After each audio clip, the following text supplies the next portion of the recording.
Today, I will be showing how to make this UIKit YouTube clone app with Liquid Glass and highlight some of the new iOS 26 features that you can use in UIKit. First, create the project.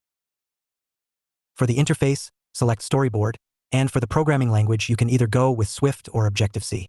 These features should be available in both languages. Personally, I do not like working with storyboards, so I will be removing them and work purely programmatically.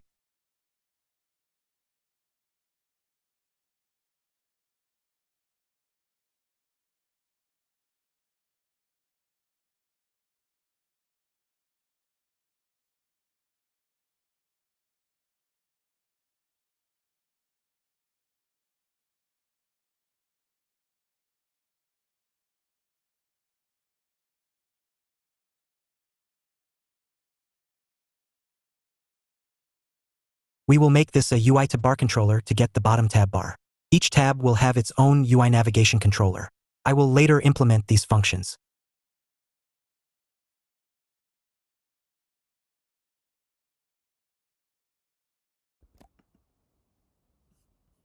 Here I will start creating the view controllers for each tab.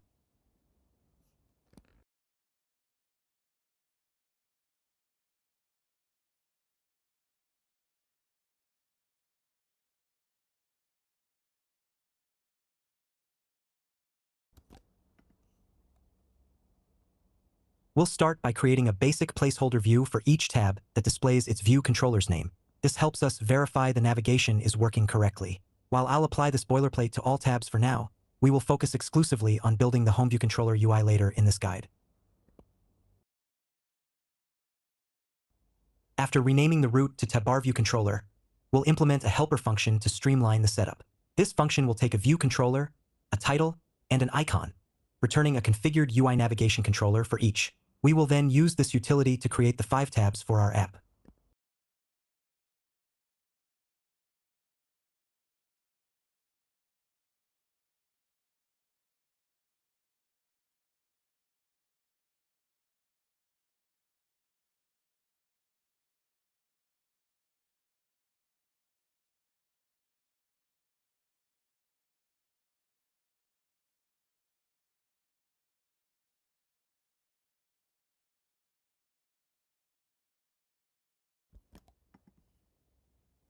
As you can see, we get this nice liquid glass tab bar by default in UIKit. Now I will show you how to add the floating search tab button as well in UIKit. Next, we'll create the search view controller.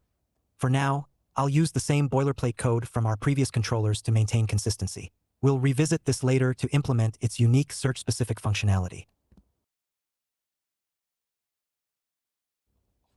The search tab requires a slightly different configuration than the others. By setting its tab bar item property to a UI tab bar item using the .search system item, we can achieve that distinct floating bubble style.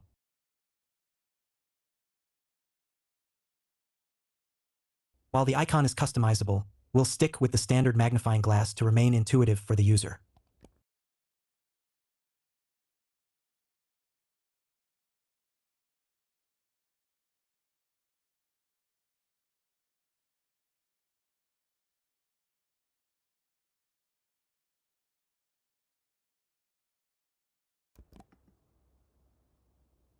The tabs are switching exactly as expected, but you'll notice that our search screen is still static.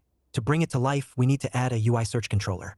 We'll also adopt the UI search results updating protocol, which is the key to updating our results as the user types. After these changes, you can see that our search tab is now working as expected and is opening a search field for us to type in. We can set the tab bar's tint color to red to fit the app's theme, and make the tab bar minimize on scroll down with a simple line.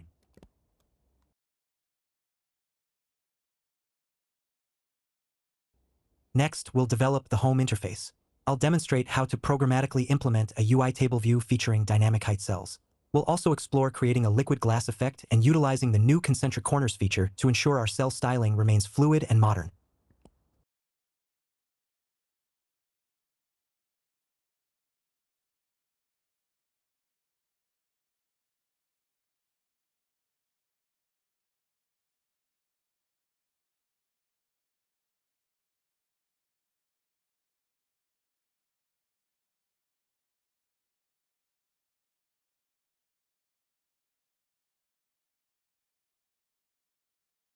Next, we'll implement our custom UITableView cell subclass. We'll start by defining the necessary initializers and declaring the core UI components as properties. For now, we're just focusing on the basic structure.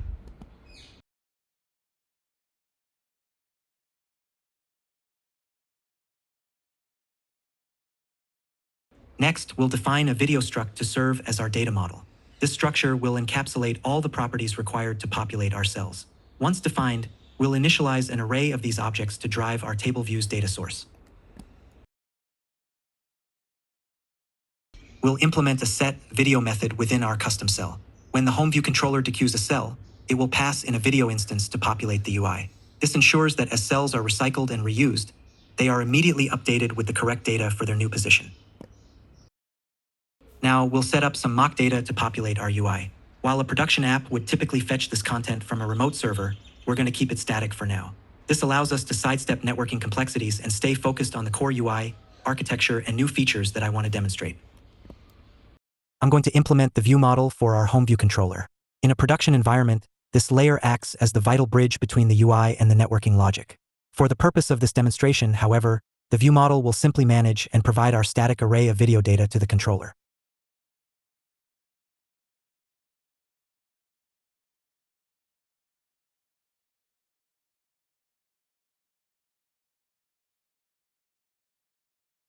Now we can revisit the delegate and data source methods to finalize the implementation.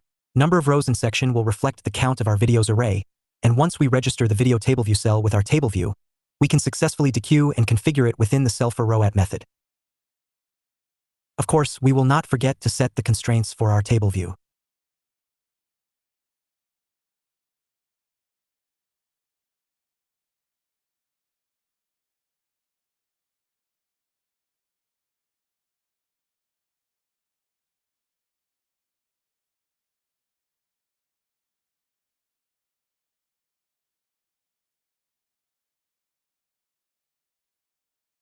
To enable dynamic height for our cells, we'll implement the height for row at delegate method and return UITableView.automaticDimension. This tells the table view to calculate the height of each row based on the internal auto layout constraints of the cell's content. I'll go ahead and paste the UI boilerplate for our cell. The standout feature here is the UI glass effect object, which I'm using to achieve a liquid glass aesthetic. You can toggle between .regular or .clear styles depending on the look you want. Keep in mind that this effect works best when layered over a pattern background or a high contrast image to really show off that liquid glass effect. I will later show you how to add the new concentric corners features as well. Of course, don't forget to add the table view as a subview and to call the setup table view function like I did. In the video table view cell, also don't forget to call the setup view function upon initialization. We will remove the rest of the boilerplate UI from the home view controller and set the table view's translates autoresizing mask into constraints property to false so that the layout constraints we defined will actually work.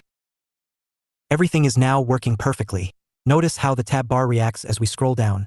That's the tab bar minimize behavior we configured earlier.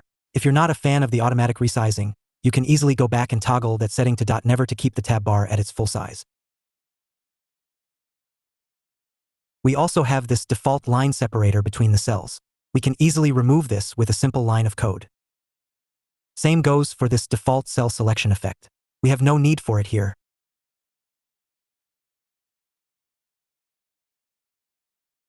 Now let's configure the header. I'm going to implement the liquid glass styled logo as our central element, flanked by two functional buttons on either side.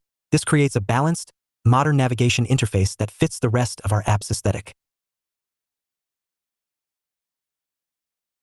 Starting with iOS 26, we can leverage the new UI corner configuration API for more granular control over view rounding. By setting our glass view.corner configuration to .capsule, we can easily achieve a perfectly rounded aesthetic for our logo without manual radius calculations.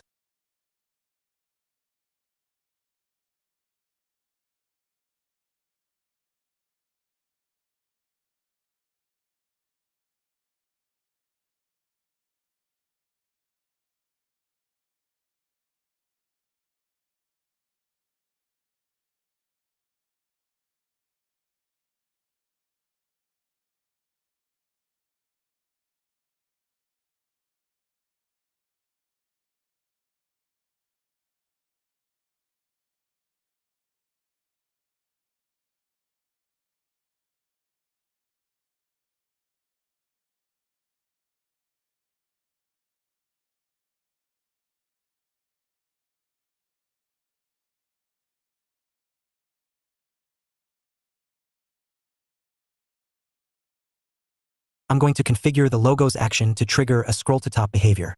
Upon tapping the logo, the table view will programmatically scroll to top, providing a quick and intuitive way for users to return to the top of their feed.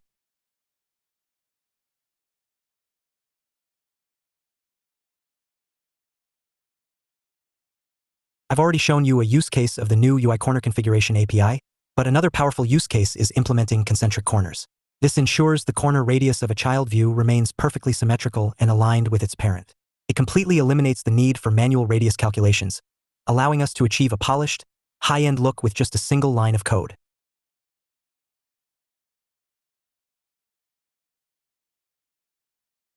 I hope this video was helpful.